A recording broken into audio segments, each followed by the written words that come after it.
I'd like to introduce a representative from Teach for America, which is an organization that has done and is doing a lot of good, promoting goodness in the world. And I'd like to, as in 1504, we've been supporting them for the last few years, and we'd like to continue to do that. So please.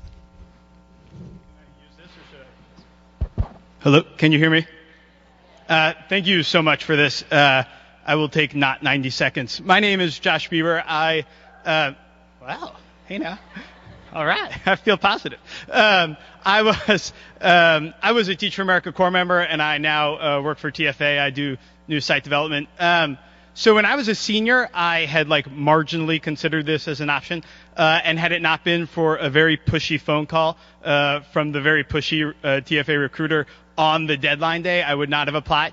But I hesitantly took 2 hours, filled out the essays, and now owe that phone call for the best 2 years of my life, and truly the happiest. So if I have 60 seconds, there are just two things I would want people to know about TFA. I think you know what we are.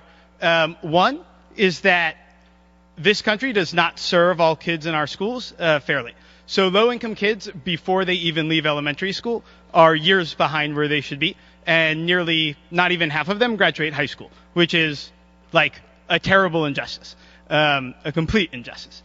Two, you can actually make a difference. So I was as skeptical as they come about TFA and my ability and all the rest, but I know this to be true.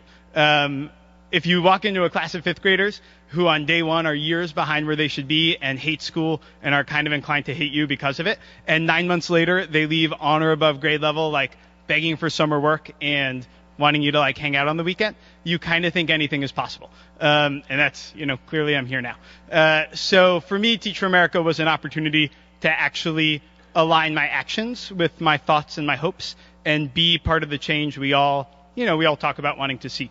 So I would encourage you all, regardless of what you think you may do next year or where you may go beyond that, to really consider this. It was the best thing I could have done. The final deadline is tomorrow. It's easy to do. You don't need recs. Just apply. And give yourself the chance to fall in love with it the way that I did. And I would just end by saying, if you're in this room right now, you probably have had the best education anyone your age anywhere could possibly have. And our students and our schools need you. So please join us. Thank you very much for the time, and have a good class.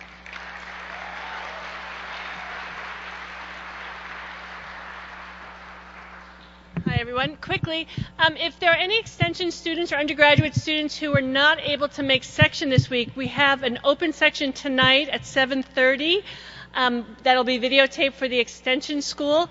So if you are available and interested in attending that, please come see me after class. Thanks. Now, I'd like to introduce now two very dear friends and supporters of positive psychology who are doing arguably more than anyone else to disseminate the ideas of positive psychology in a rigorous and fun way. And I've asked them to give a brief presentation about the Masters of Applied Positive Psychology at UPenn, the only master's degree, well, the first master's degree in the world. There are a couple of others now. And they'll talk a little bit about, just for 15 minutes, about the masters before we jump into our material today, which hopefully will be exciting. So, James and Debbie, please.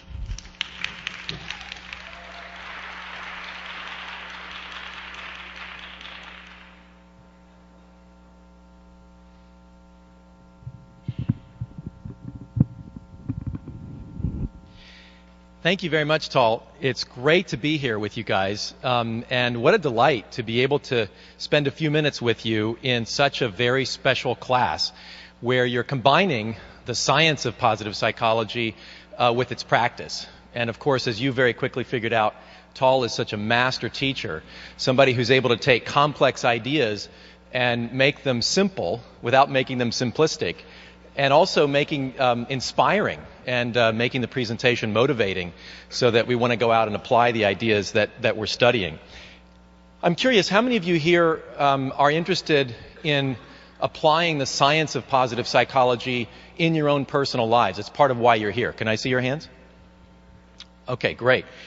How many of you are here because you're also potentially interested in applying the science of positive psychology in your future career decisions, like in your job and eventually?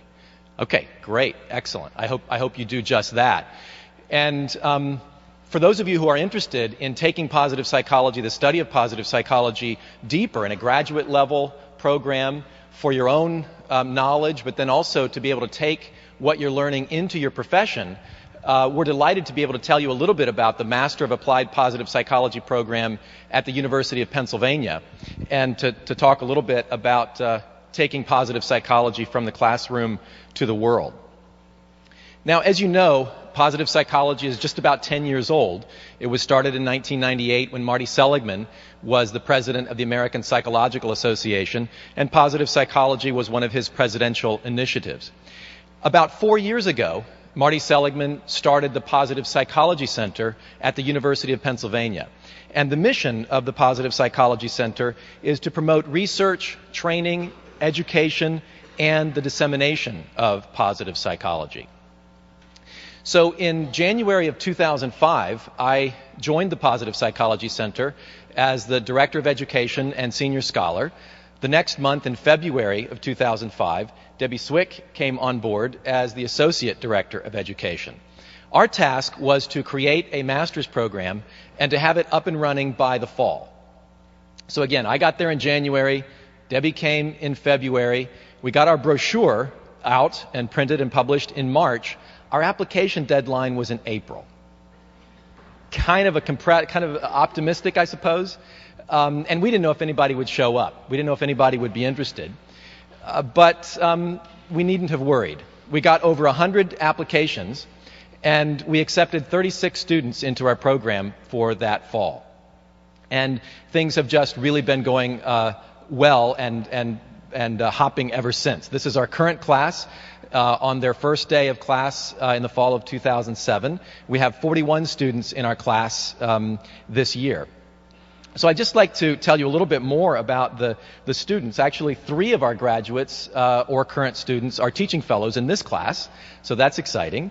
Debbie Cohen and Elizabeth Johnston, where are you? If you guys would stand up. And Elizabeth Peterson. Great. So we have, and if you look on the upper left corner, Gabriel de Corral was a student here in this class 2 years ago when we came and presented on the program, and he is currently a student in the MAP program. So there's a lot of synergy going back and forth between this class and our master's program. Our students range in age from 22 to 62. They come from all across the United States, from Vermont to Florida to California. They come from around the world. We've had students from the UK, from Norway, Switzerland, India, Malaysia, Japan, Hong Kong, South Korea, and New Zealand. About 25 to 30% of our students are younger students who are just out of college and are looking to immerse themselves in positive psychology before going on into their professional training. The rest of our students are professionals who come from a wide variety of professions. In our first class, we had the former chief social work inspector for the entire country of Scotland was in the class. That was very interesting. We've had a kidney transplant surgeon, a former vice president of J.P. Morgan. We've had attorneys, directors of development for nonprofits. The executive director of a school, Carlbrook Academy, is in our class this year. Human resources directors, consultants, executive coaches, even a professional musician and a professional comedian. So it's quite a cross-cut of students in the class. Just in a couple of minutes, I want to give you a little bit more of a sense of what the educational design is and just a brief overview of the coursework. So this MAP program is a one calendar year of full-time study. Students begin in September and they end in August. The educational design is a hybrid model. So once a month, students are on site at Penn for intensive on-site classes. And then in the intervening periods, there are distance learning modules that the students complete. This is a professional master's degree, and it focuses on the theory and application of positive psychology in various professional domains.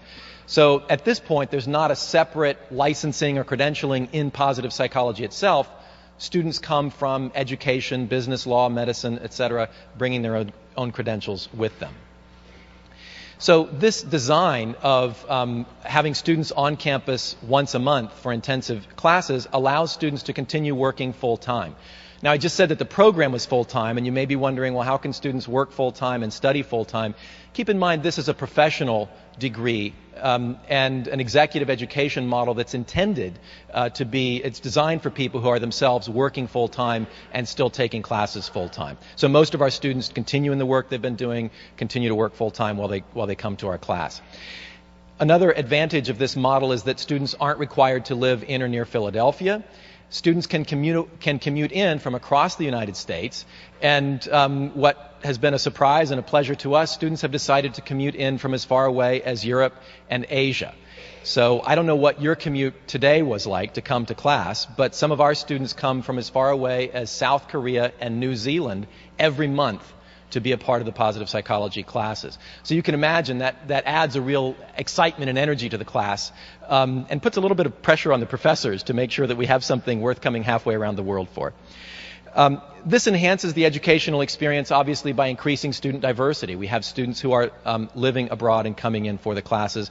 And also we're able to tap into the expertise of professors, not just at the University of Pennsylvania, but also at other schools as well, so that we can bring in the very top leading researchers and practitioners of positive psychology. A brief overview of the schedule of on-site classes. In the fall of 2008, you can see there that there are 5 different intensive on-site weekends in the spring as well, with distance learning in the intervening times. So just very briefly, the courses, each student takes 4 courses in the fall, 4 courses in the spring, and ends with a capstone course. In the fall, the courses focus on the foundational theory of positive psychology. Marty Seligman teaches the Introduction to Positive Psychology course. Angela Duckworth teaches a course on research methods and evaluation. It's very important for our students to have a real good grasp of the science of positive psychology, understanding the research methods behind the results. I teach a course on the foundations of positive interventions, and then our 4th course is Approaches to the Good Life, where we have different leading researchers come in and talk about their research. In the spring, our courses focus not so much on the theory, but now move to the application of positive psychology, since it is a Master of Applied Positive Psychology. I don't know if you've studied yet the Character Strengths and Virtues, the Values in Action classification spearheaded by Chris Peterson. If you haven't done that yet, I'm sure you shortly will. He himself comes in and teaches a course on the work that he has done. I teach a course on applied positive interventions, and we have a service learning component as a part of that class. Karen Rivich and Judy Zaltzberg-Levick teach a course on positive psychology and individuals. So this is how to use positive psychology relationally with other people, whether it's in a work environment or with friends or family. And then finally, I don't know if you're familiar with appreciative inquiry. Again, I expect if you're not, Tal will be introducing it to you during the course of the semester. David Cooperrider is the leader of this field of inquiry, which basically takes positive psychology approaches into organizations and seeks to foster change at the level not just of individuals, but at the level of the whole. The final course that students take then is the Capstone Project, which happens over the summer. And this is an independent project where students are able to integrate what they've learned in their classes and take it a step forward in the direction in which they want to go in their own professional application of this. So we've had students do research, quantitative research or qualitative research. We've had students do literature reviews in a particular area of interest, book proposals for books they want to write, or workshop proposals and those kinds of things. So that's just a brief overview of the courses. Debbie's just going to take a couple of minutes to show you some pictures. There's been a lot of text in the last few minutes. Debbie will show you some pictures and tell you more about the classes. Debbie. Thanks. This is good. Thank you. You heard about the courses from James, and I'm going to tell you a little bit about how they're set up and what they are. And this is a picture from Immersion Week. Immersion Week is when the very first time students meet together, they come for 5 days to Penn, and we have class from 8 to 5. And I know that sounds kind of crazy, but we have a lot of fun, as you can tell. And they stay engaged because we bring faculty in from all over the place, and this world-class faculty, they really have a chance to interact with these. The class is 41 students. They take all their courses together, and it's more a seminar than a lecture. So they really get to interact quite a bit, and then during breaks and during lunchtime, et cetera, they get to see these people that just have come in from various places. Another form of interaction that you get in the MAP program is with cohorts. Everyone is put in a cohort of about 3 to 5 people, and you'll do different projects with these people. You'll do a lot of things in distance learning. You'll communicate a lot with these people, and it just is another depth that you get when you get to work with people from all different places and all different demographics. And one of the things that we really try to use the capstone project for is a stepping stone into what you're going to do with your application. And many people have taken this and they have created workshops that they're doing. One person actually took the primer in positive psychology and she translated it into Japanese, and she's getting it published. And that was quite a project for her. And other people have published in scholarly journals their capstone work, and people get to give presentations, and this is a photo of someone giving a presentation at the Positive Psychology Summit. And so there's a lot of different things that students do as we bring them through the program, as we give them a solid foundation, and then we help them to start applying this and move towards that. But one of the biggest questions that we get when we have applicants call in is, what can I do with a MAP degree? And I'm going to tell you just a quick snapshot. Sasha Lewis Hines is the first person there, and she is now in the PhD program of development psychology at Columbia University. So she came to the MAP program before getting her PhD, so she has that foundation, and that's what she wants to use and focus on as she goes through and gets her PhD. The second person up there is Senya Myman, who has worked with hedge funds, but she found in her spare time she found some time to create the Positive Psychology News Daily website, which is articles about the research and application of positive psychology written by MAP alumni who are out there actually doing that. And another thing that she's been able to do, along with a lot of other MAP alumni, has been involved in trainings and been involved in projects that have come through the Positive Psychology Center. As we get different projects to train people in the UK to put positive psychology in their schools, the people that we draw on are MAP alumni because they have the education and the foundation that is needed to be able to put through these projects. So we hope to continue to put together alumni with various opportunities that come along to us. Caroline Miller is the third person there, and she is an author, and she's getting ready to publish her second book. And she's also a speaker and a coach. And she has had the opportunity since MAP to actually teach a lot of courses. And she's very focused on goal setting, and she's very focused on sports psychology. So this has really expanded what she's been able to do. And not all of our students are Harvard graduates, but these 3 actually happen to be the Harvard graduates. So it's very interesting to see that little snapshot. And we hope that we have many more Harvard graduates coming to our program. So, James, you want to finish up here? Thank you very much, Debbie. So our presentation is entitled From the Classroom to the World, and certainly the MAP program is one way of taking positive psychology from the classroom to the world. Just wanted to mention very briefly another opportunity.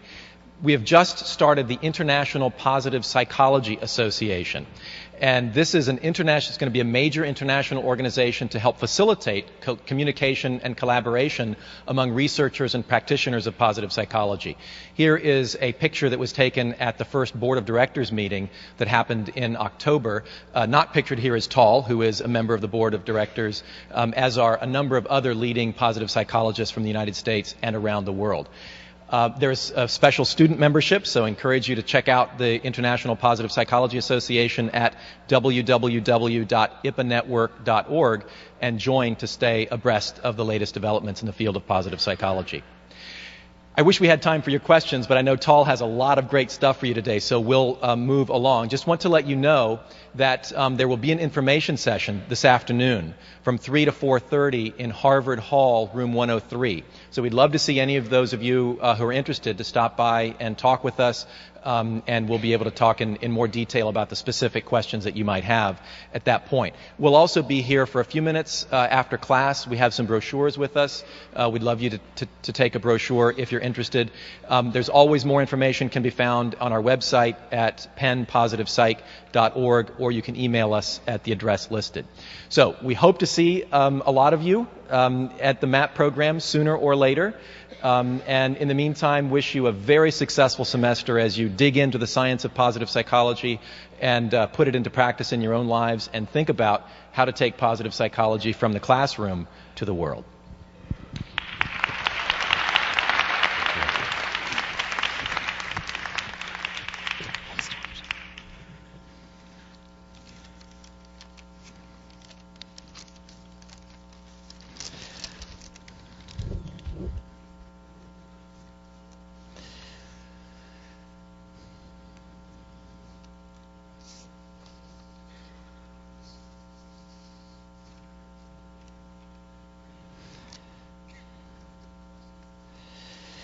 Okay.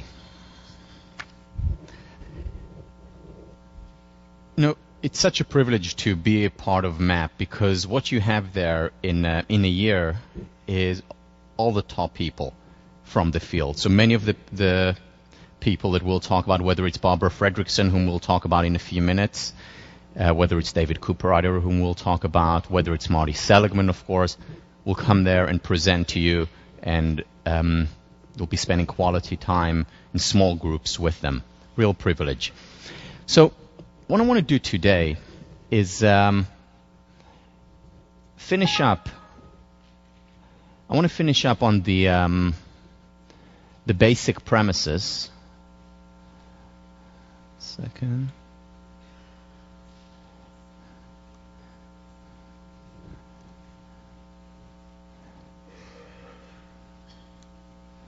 On the final premise.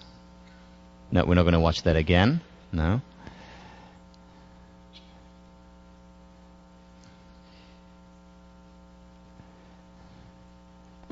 Or that. Here we go. The final and fifth premise is an important one. It's a philosophical one, but one that I wanted to introduce at the beginning of the course so that you understand where I'm coming from, where this course is coming from. Because many people say, okay, so happiness is important, we seek it, we have, declarations, national declarations, individual declarations of how important it is for us, but that doesn't mean that it is important. Or the fact that it is important doesn't mean that we ought to do it. My argument here is that not only is it important, it also ought to be important. So first about the is.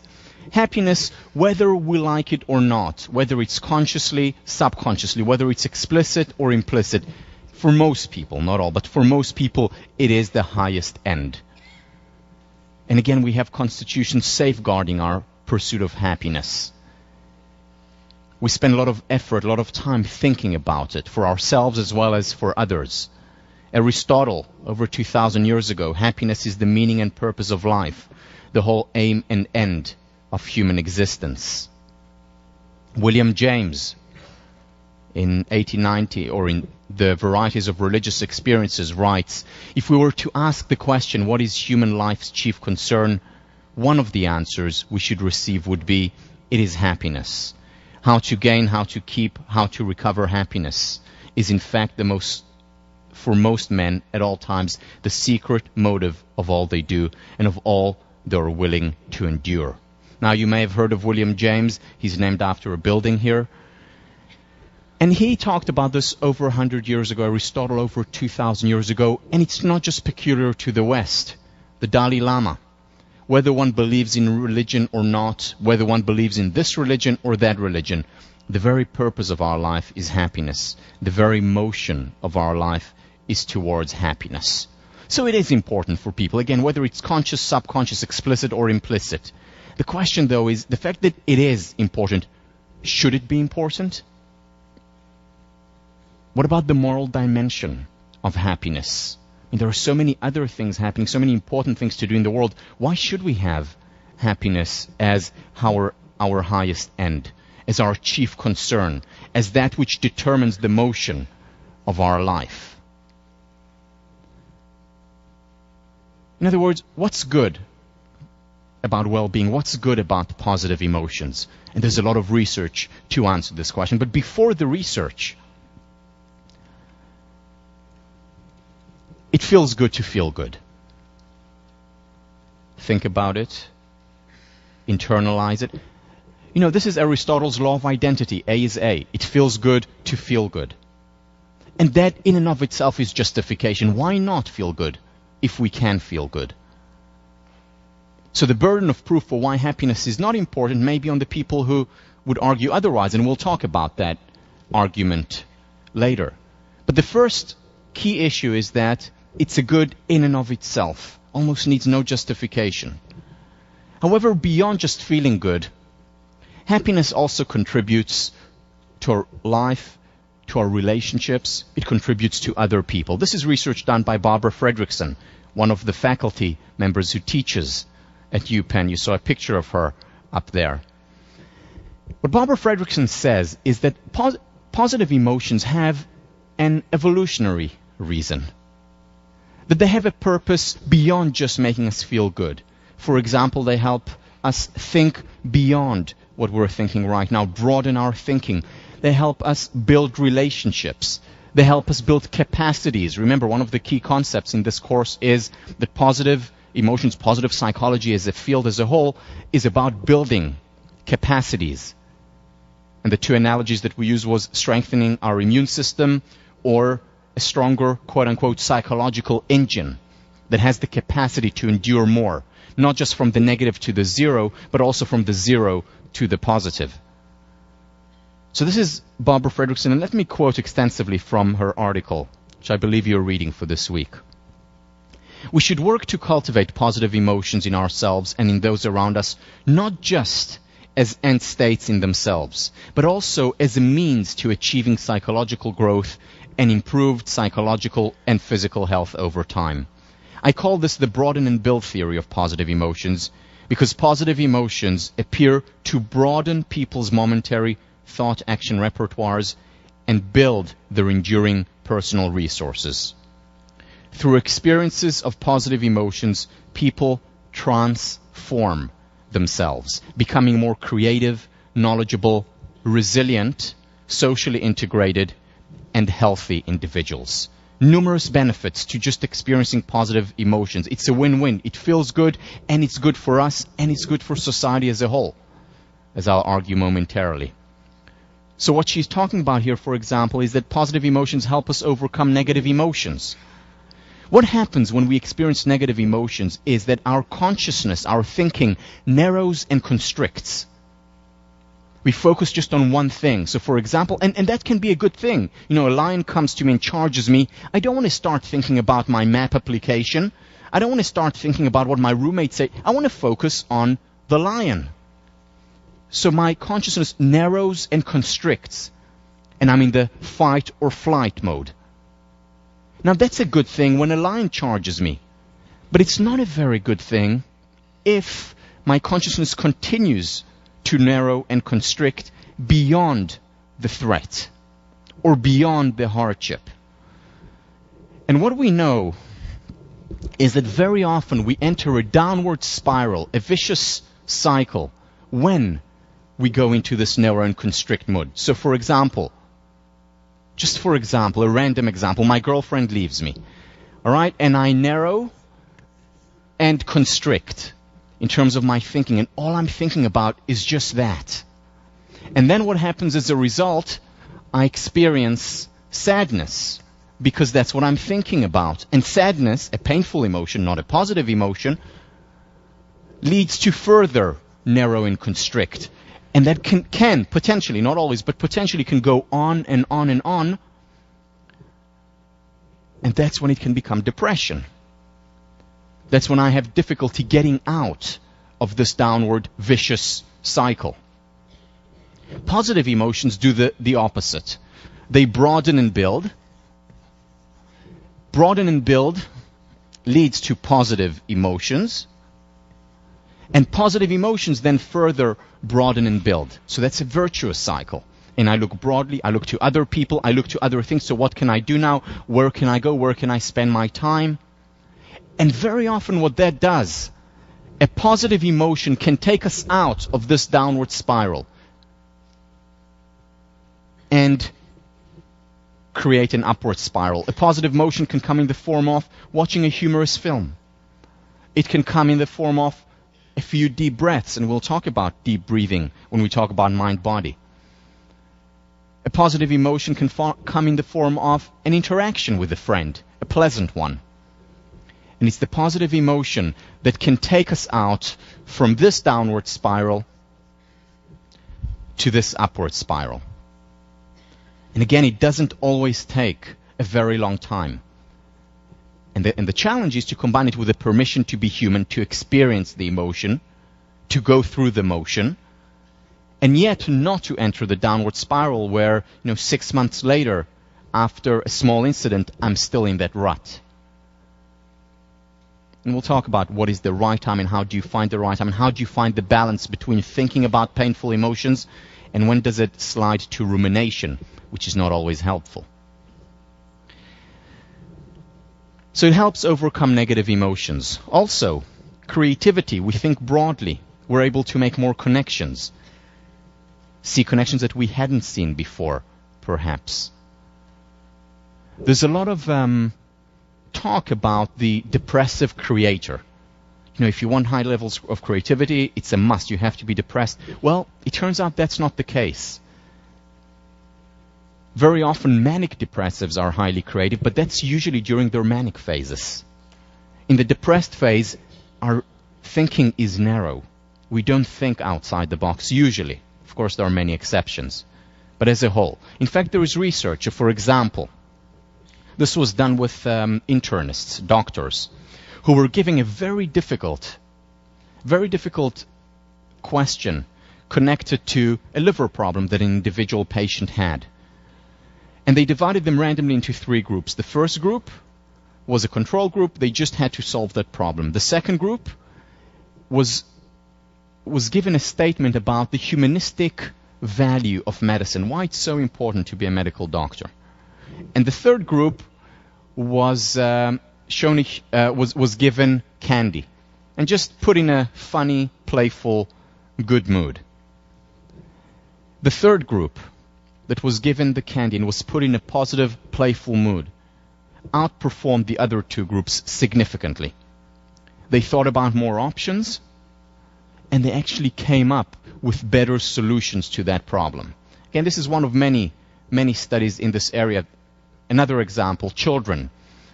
One group of children was the control group. The second group was told to think back to an experience that made them laugh or smile.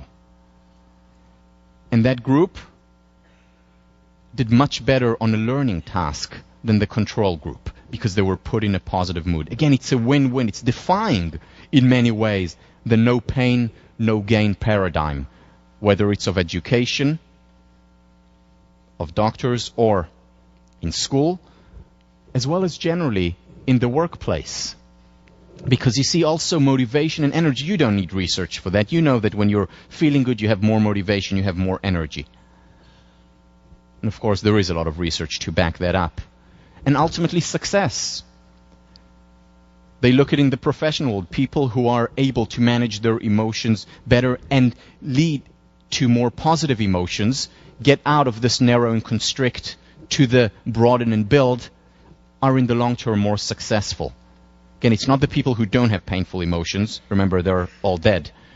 It's the people who experience painful emotions, but are all at the same time able to shift themselves, their consciousness, their thinking, their experience to the positive more readily. And happier people are more successful because they have more energy and work harder. It's because they're pursuing something rather than running away from something, what's called approach rather than avoidance goals. We'll talk about that during the week on goals. Also because they form better relationships. They're more open and generous. And they're more creative. All these components ultimately lead to higher levels of success.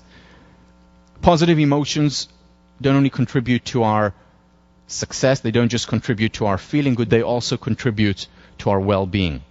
Optimistic people, and again, not Pollyannish detached optimism, but grounded optimists, on average live significantly longer. Bless you. Their immune system is stronger. So it also helps in terms of physical health. But now the question is the moral question. What about other people? How can I talk about or act in my life pursuing my happiness? Isn't that selfish? And the answer is yes, it is selfish. When I talk to myself, when I say to myself, I want to be happier, I say to myself that I want to be happier. That's a selfish thing. So is that bad? Is that immoral? Well, in our culture, selfishness and immorality have essentially become synonymous. And that's a problem. And here is why. Because this is the number one. Equating the two, selfishness and immorality, is the number one cause, subconsciously mostly, but not only, number one cause of unhappiness. Because people feel guilty about pursuing their own happiness. People feel guilty at times feeling good about themselves. How dare I feel good about myself? How can I pursue my own happiness when there is so much suffering in the world, and there is a lot of suffering in the world? So how do we respond to that?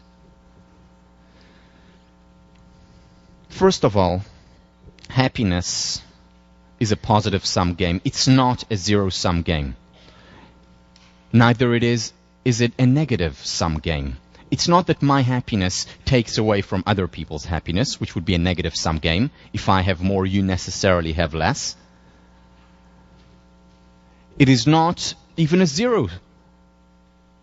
Or rather, if I have less, you have less. That's a negative-sum game. Or a zero-sum game. If I have more, you have less. It's a fixed pie. It's not that. It's a positive-sum game. Why? Because happiness is contagious.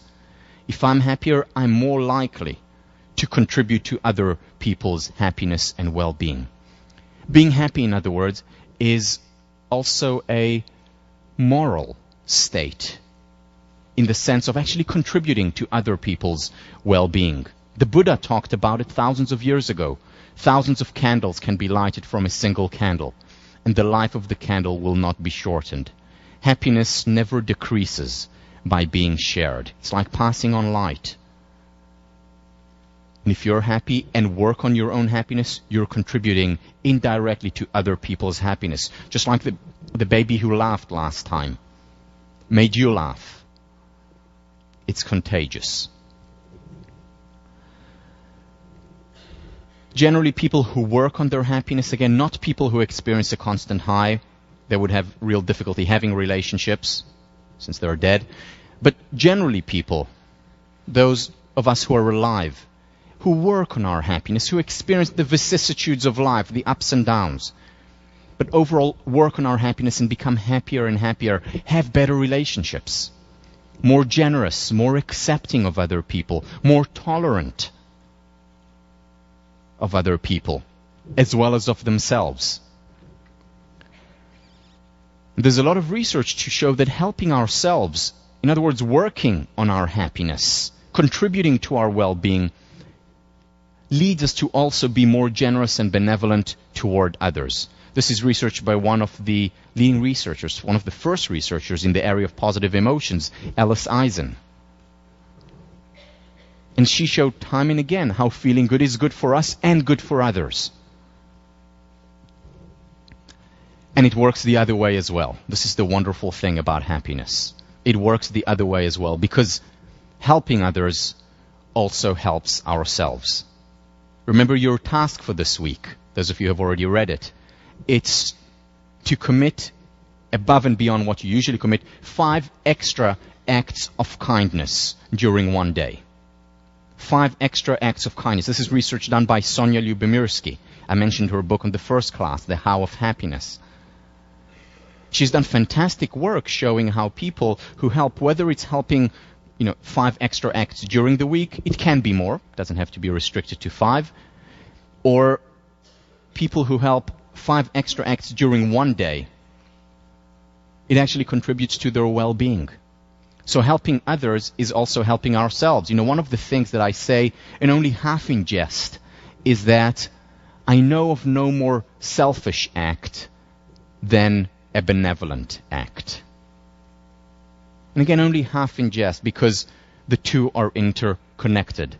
And there is a self-reinforcing loop between the two, where helping others helps ourselves, and helping ourselves in turn helps others.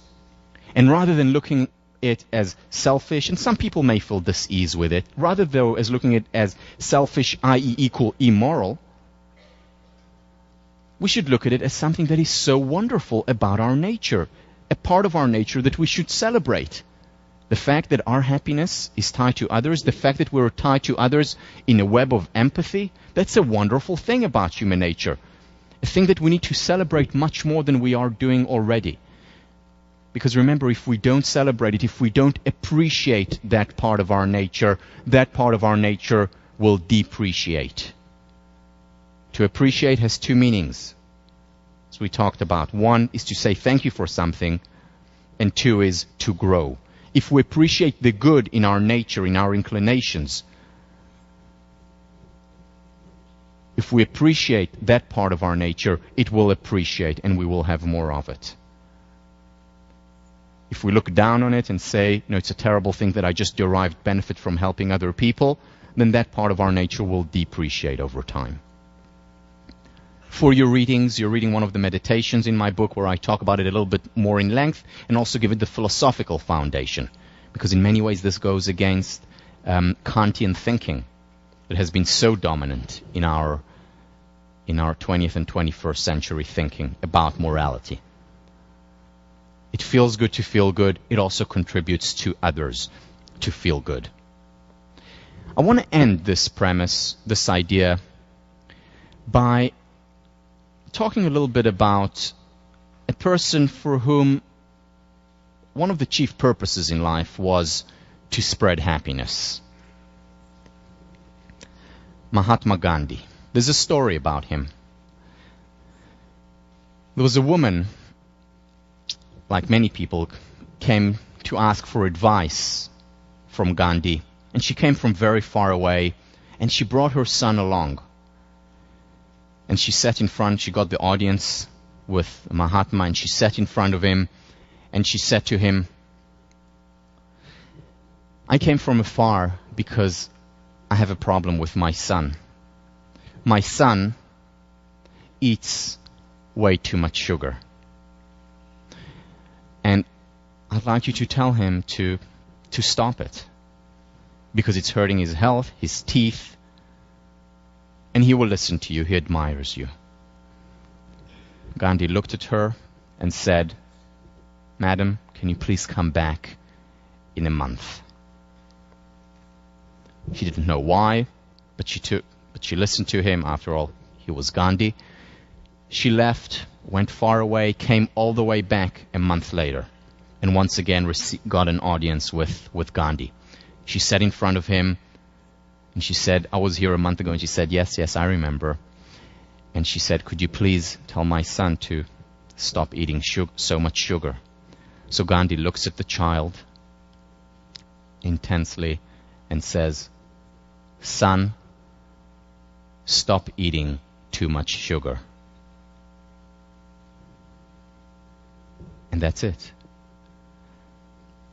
The woman is obviously perplexed and musters up her courage and says, Mahatma, thank you very much. I'm sure he will stop eating too much sugar, but why couldn't you tell him this a month ago when I came all the way here?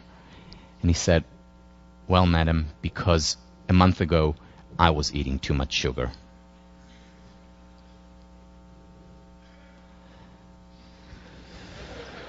Yeah, I know it's a very sophisticated joke. It takes a while, but I'm glad you got it. One of the things that Gandhi said that he talked about, and this is from his wonderful autobiography, My Experiments with Truth, be the change you want to see in the world. Be the change you want to see in the world. This is how you bring about change. I want to do a quick exercise with you. This is a tough exercise, especially for guys, but please bear with me.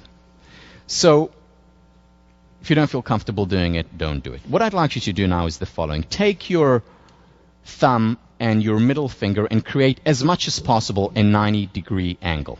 May hurt a little bit, but try as much as possible to create a 90-degree angle. Okay, watch me just like this, okay? 90-degree angle. Now, take these two fingers, the middle finger and the thumb, and as much as possible from that 90-degree angle, create a circle. Again, this is more difficult for men than for women, less flexible. Create a circle so that it looks like, like a rabbit, if you would have on the show. Middle finger, exactly. Middle finger and your thumb. All right, just watch me like this, as much as possible. It's not perfectly round, but as much as possible. Now, take that circle that you have just created. Can you see that circle? Take that circle and put it on your cheek. Your other cheek. Cheek. All right, this could also take a while, but most people, from what I see, put it on their chin. Now, I said it very clearly, cheek, but you see, here is the thing. People mostly do what you do rather than what you say. Oh. So, remember that, because I don't think there is anyone in this room who would tell me now, my goal in life, my objective is to make people miserable. I really want to do that. I want everyone to be miserable in the world. There's not one person here who would actually say that, I hope. So most of us here, whatever we do in our lives now and in the future, are idealists. We want to do good in the world. We want to spread happiness. But remember, people do what you do, not what you say. So you may want to spread happiness through your words, but ultimately the best way, the optimal way of spreading happiness is to work on your own happiness, because then you're leading by example.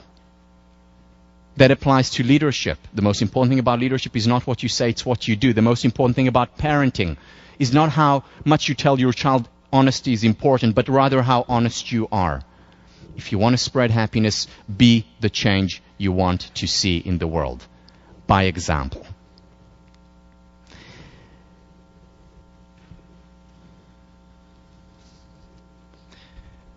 So these are the 5 basic premises that we talked about.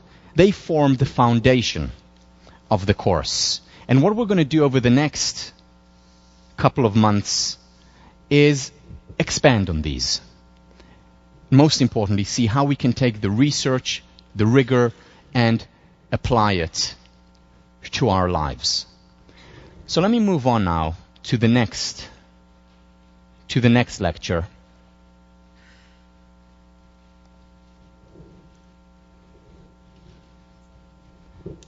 Which is beliefs as self-fulfilling prophecies.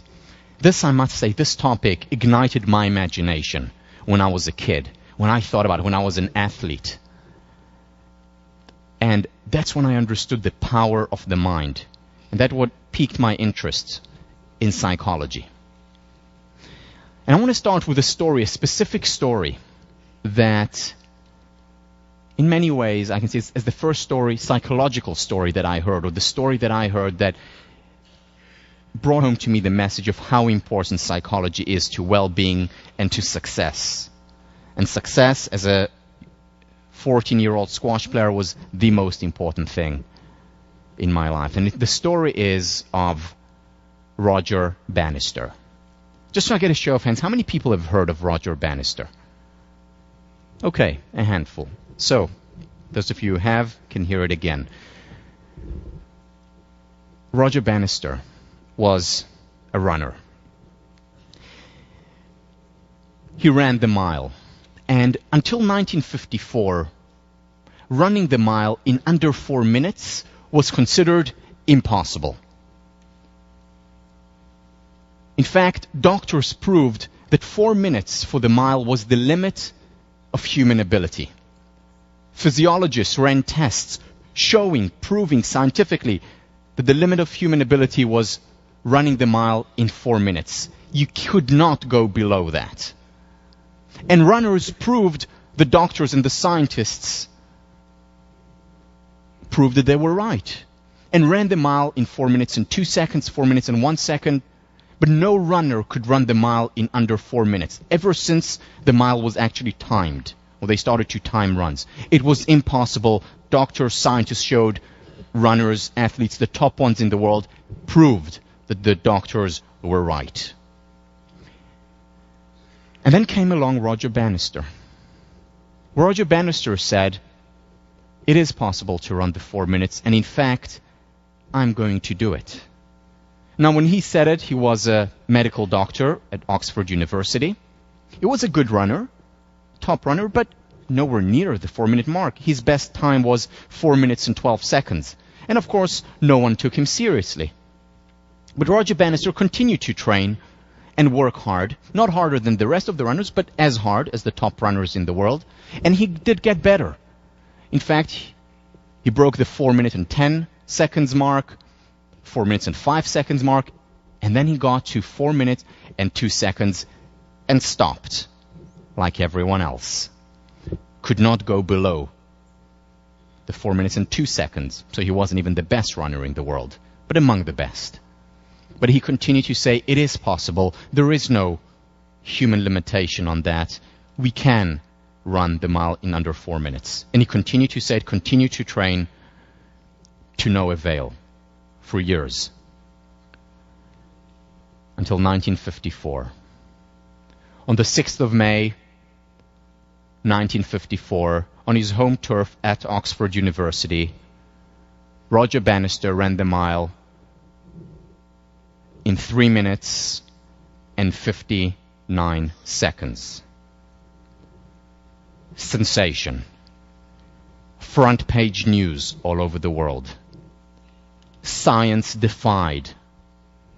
Doctors defied. The impossible made possible. It became known as the Dream Mile. Now listen to this. For decades, ever since the mile was timed, no one broke the 4-minute barrier. It was considered impossible. And then on the 6th of May, Roger Bannister does it. 6 weeks later, John Landy, an Australian runner, runs the mile in 3 minutes, 57.9 seconds. The following year, 1955, 37 runners run the mile in under 4 minutes. 1956, over 300 runners break the 4-minute barrier. Now, what happened? Was it that they suddenly started to train harder? Of course not. Was it new technologies, new shoes? It wasn't.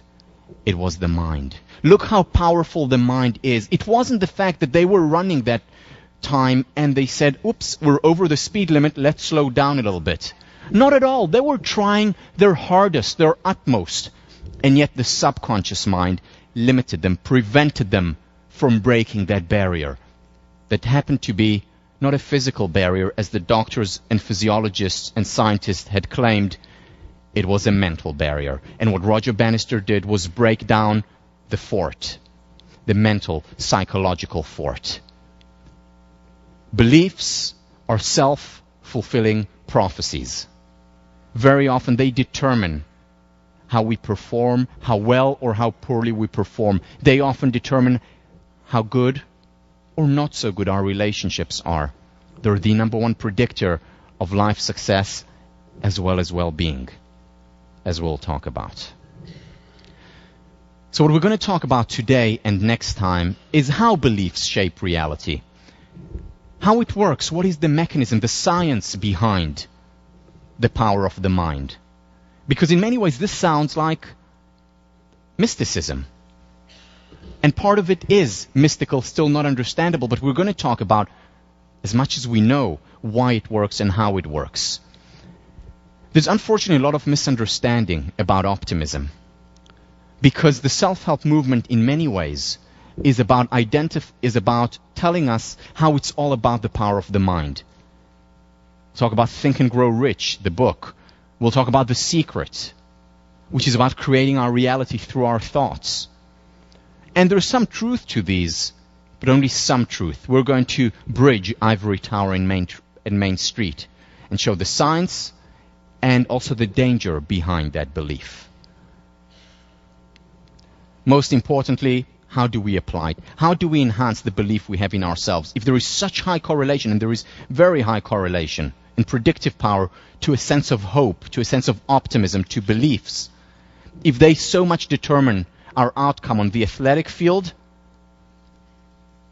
in the workplace, in a relationship, if it matters so much, then how can we raise our beliefs? And we'll talk about work by Bandura on self-efficacy, work by Nathaniel Brandon on self-esteem,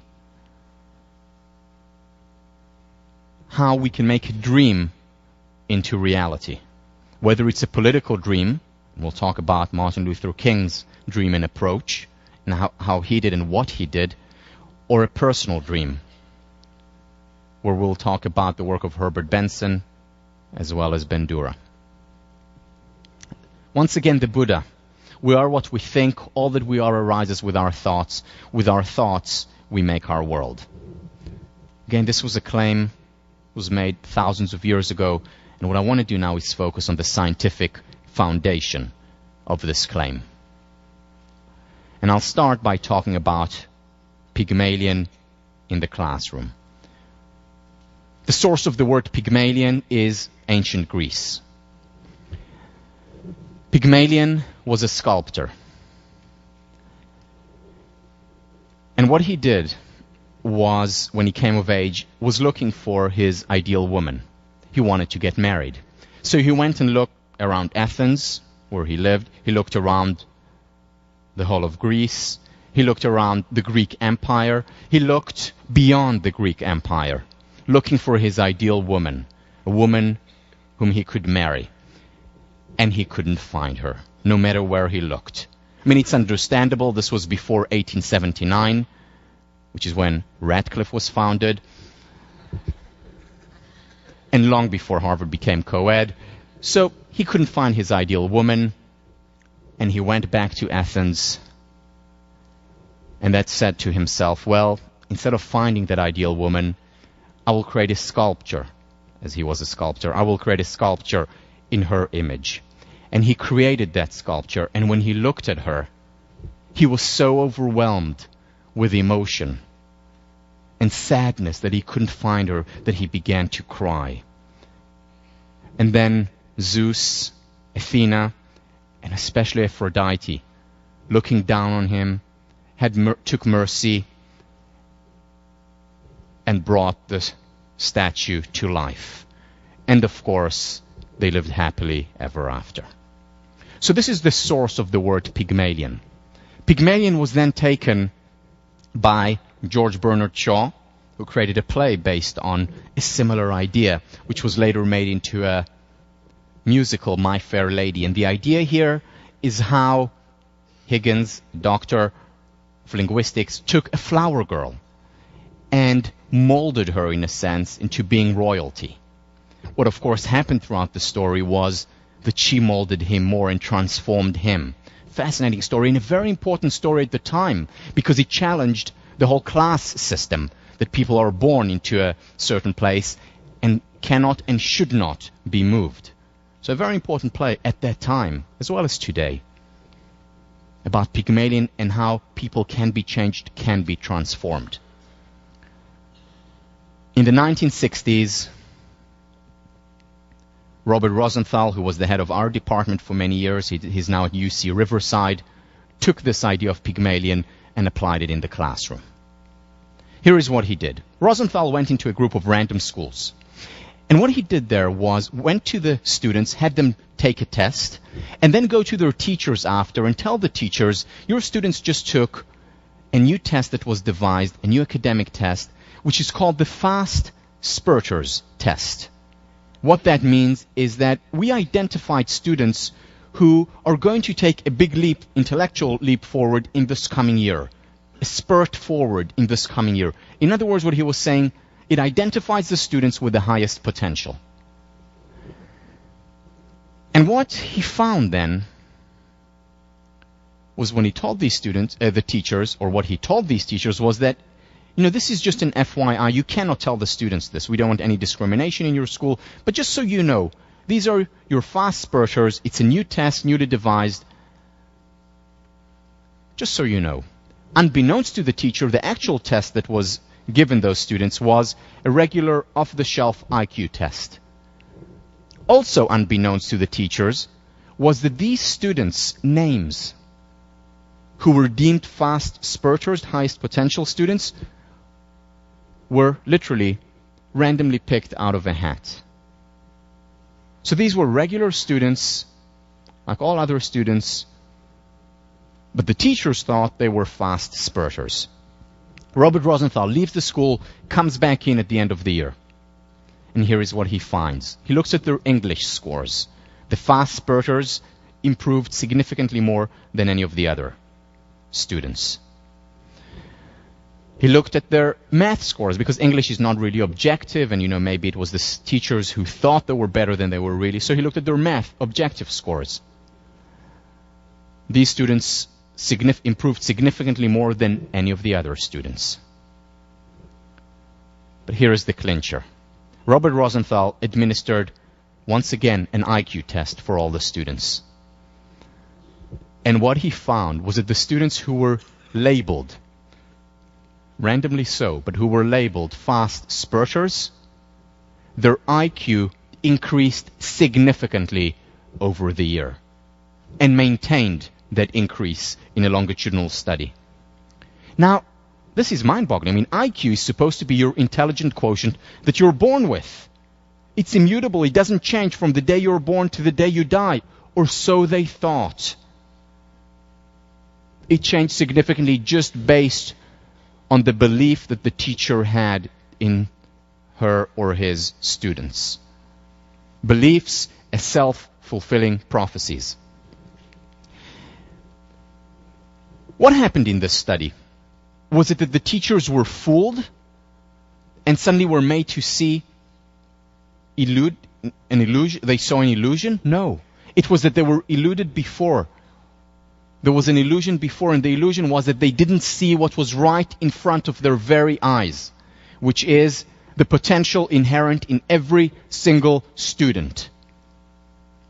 And then Robert Rosenthal comes and fools them in a sense, but fools them into seeing what has been there all along. Before Rosenthal came, they didn't see the children on the bus, so to speak. After that, they suddenly, in some children, saw that potential that was there all along. And they appreciated that potential, and that potential appreciated. They watered it, they shed light on it, and the seed germinated and grew. This is exactly what Marva Collins does day in and day out in school. She sees the potential that is there. She's not inventing something. She's not detached from reality.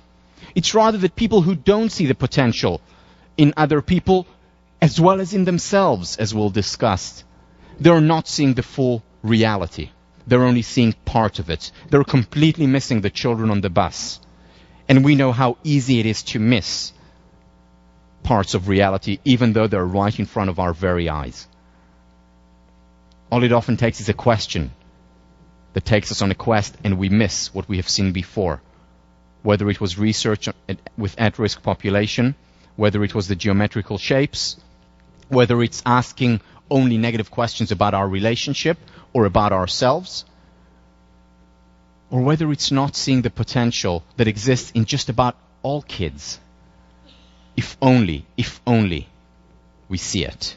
And if we see it, appreciate it, we water it, we shed light on it, and it appreciates, it grows. So what Rosenthal did was simply shift their attention to something that was there all along. Same in the workplace, replicated hundreds and thousands of times, the Pygmalion effect. It was replicated in the workplace where leaders were told, or managers were told, these are your top, highest potential employees. And these employees, again randomly picked, actually became the highest potential employees. And they succeeded much more. Retention went up for them, performance went up, they were more likely to advance in the organization and stay in the organization, just as a result of expectation. This also works the other way. Jamieson, back in 1987, did this fascinating study where what she said was, let's see if it works the other way. So she went to 2 classes that were taught by the same teacher, and before the class started, told just one of the classes that this teacher was ranked extremely highly by other students before, that they, as professional psychologists, rated that teacher as extremely high, and then they left them. What happened by the end of the year? First of all, the teacher was rated higher by the intervention group than by the control group, but also the students put in actually more time into the class, and they outperformed the control group because they were made to believe that the teacher was better than supposedly he or she were. In other words, they saw the potential in the teacher. They performed, not even the teacher did perform better, but the students actually performed better when they had higher expectations, when they believed in their teachers. So if you want to do well in 1504, you know what you need to do, right? It works. Beliefs, a self-fulfilling prophecy. We create our reality. Goethe, treat a man as he is and he will remain as he is. Treat a man as he can and should be, and he shall become as he can and should be. I want to move on now to a related topic, one that is very important for psychologists, but also for you to apply in your life. And that is the importance of the situation we create or that is created for us. In many ways, psychology, social psychology for sure, was spawned by a series of research that was done on the power of the situation, but it was mostly the negative power of the situation. So those of you who have taken Psych 1, those of you who haven't, may have heard of the Asch conformity experiments, where people conformed to the idea of the group. Or many of you probably heard of Milgram's obedience to authority experiment. If you haven't heard about it, I'm not going to go into depth here. Read about it. Just Google it.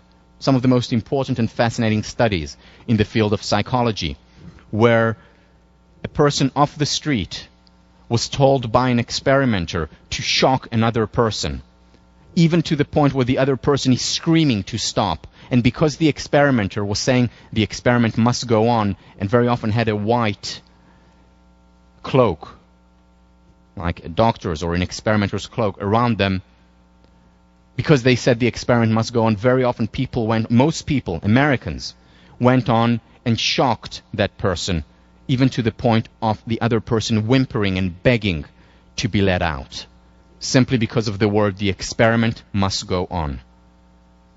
The power of the situation, obedience to authority. This was done in order to show how something like the Holocaust could only happen in Germany.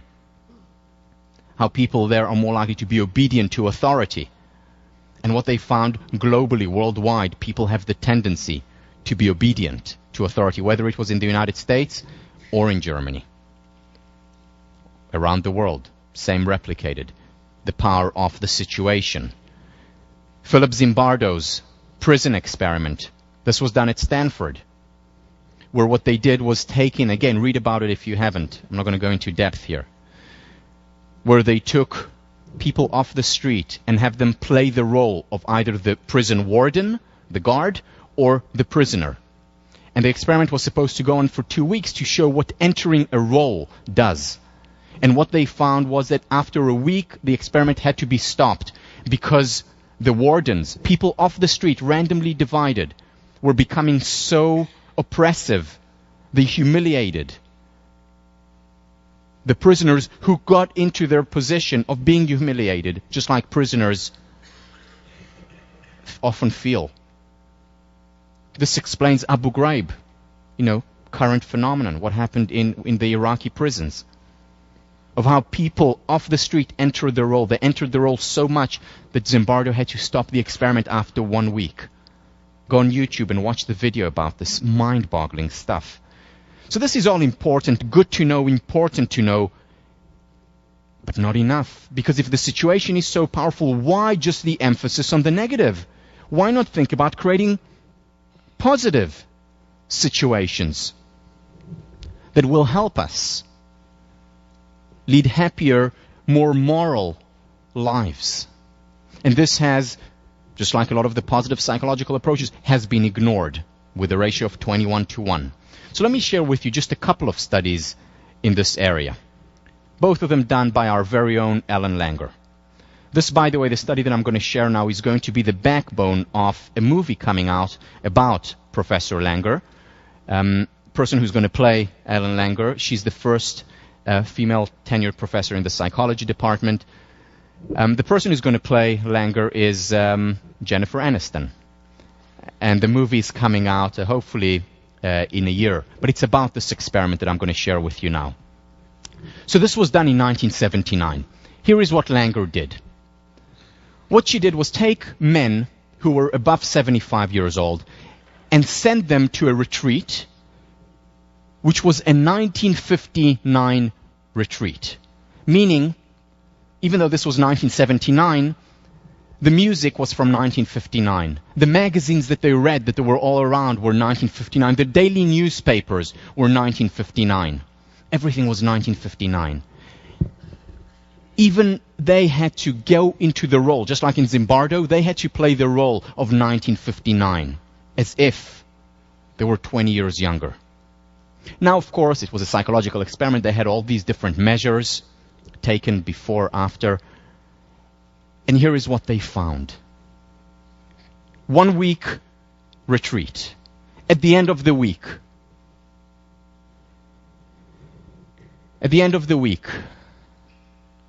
both mental and biological age decreased. For example, they became more flexible in tests.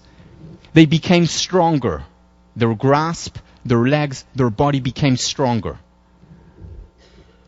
Their memory improved significantly. So their intelligence level, as taken by tests before and after compared to a control group, improved significantly after a single week. She measured the distance between the bones in the fingers, because when we get older, the space becomes smaller, they become tighter. The length after a week increased in their fingers. They became happier. They became more self-sufficient, less dependent on other people, as rated by themselves and as rated by their family members. They became healthier. Their eyesight and hearing improved significantly in as little as a week, just because they entered a powerful, positive situation, which goes against a lot of the stereotypes and the prejudices that they encounter in the outside world. So just by quote-unquote acting a certain role, they became that role, just like Zimbardo's prisoners became their role in as little as a week. Another study that she did, and this is reported in her book Mindfulness, which I highly recommend. She took in and tested people's eyesight, and she gave them a normal eyesight chart, measured them, wrote down their performance.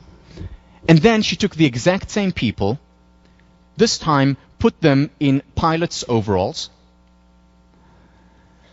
and at the same time put them in a flight simulator and showed them the exact same eye chart. Same distance, same eye chart. The only difference being they're sitting in a flight simulator and they're wearing pilot's overalls. They were sitting there looking at the eye chart, and again she ran the eye tests. 40% of participants' eyesight improved significantly as a result of just changing the situation. Same distance, same chart, same everything. Different situation. The question is, how do we create a positive situation? How can we create a situation that improves us with the role? And I want to share with you a couple of studies. I'll share one study and then another later about the environment. First of all, the work of Baj. Priming is when we have subconscious or conscious priming. For example, you're looking at a screen, and for just a few milliseconds, a word appears, and that word primes you. And there's a lot of research on how it can prime you negatively with stereotypes, for example, with prejudices, or positively, but not enough on positively. So here is a study done by Baj, where he primed people with words associated with old. So for example, words such as old, words such as stick, word such as, like a old person stick, words such as Florida. Really, that's one of the words he primed people with. So he primed people with quote-unquote old words. And then he had them take, compared to a control group, an intelligence test and a memory test. The memory of the people who were primed with quote-unquote old words, they performed worse than the control group. Second, he looked at these people and measured how fast they walked from where the experiment was to the elevator. And also had blind evaluators, people who didn't know which condition they were in, evaluate how they were walking. So the people who were primed with old actually walked more stooped than the other people, and they walked significantly slower toward the elevator, not knowing that they were primed with old words. They walked slower toward the elevator than the people who were not primed with these old words. Subconscious completely. And then he did the same thing, priming people with words related to achievement. The people who were primed subconsciously with words related to achievement did better on tests than control group. Their memory improved, and they persisted more on difficult tasks. And the question is, and the thing that I'll talk about next time, is how can we create consciously and subconsciously a positive environment where we actually can take out the most moral, most successful self, to appreciate that self, to help the environment bring out the best in us. Next time.